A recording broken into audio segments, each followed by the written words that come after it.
So today's video on Scope 3 emissions is for the procurement teams. Your procurement team will be one of the most critical levers to executing your decarbonisation journey. By the end of this series, you'll know the key levers you can pull in your supply chain and most importantly, what not to do. I'm Ashley Olsen, the founder of Evolveable Consulting, and we provide sustainability and circular solutions to companies around the world.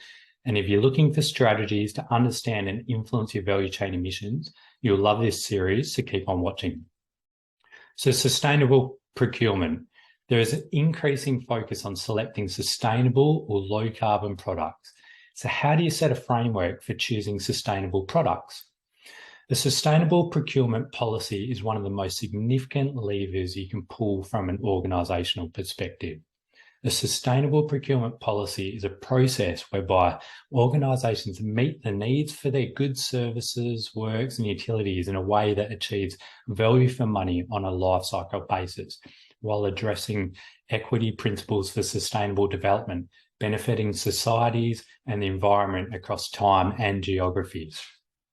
Sustainable procurement helps build a circular economy, aiming to reduce adverse social, environmental and economic impacts of purchased goods and services throughout their life. This includes considerations such as waste disposal and the cost of operations and maintenance over the life of the goods and the services. So how can you enable sustainable procurement from an emissions perspective?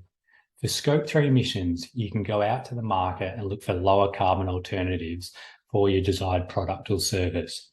Ideally, you want to start with the emission hotspots in the value chain, which we've covered previously.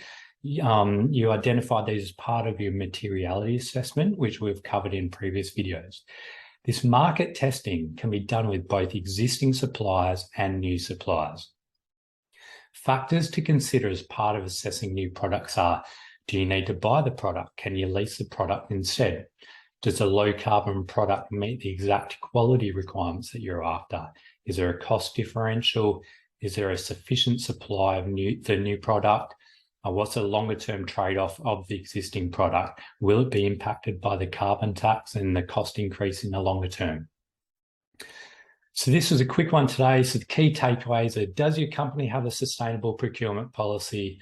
What your value chain emission hotspots to look for, lower emission alternatives are, what factors should you consider as part of sustainable procurement?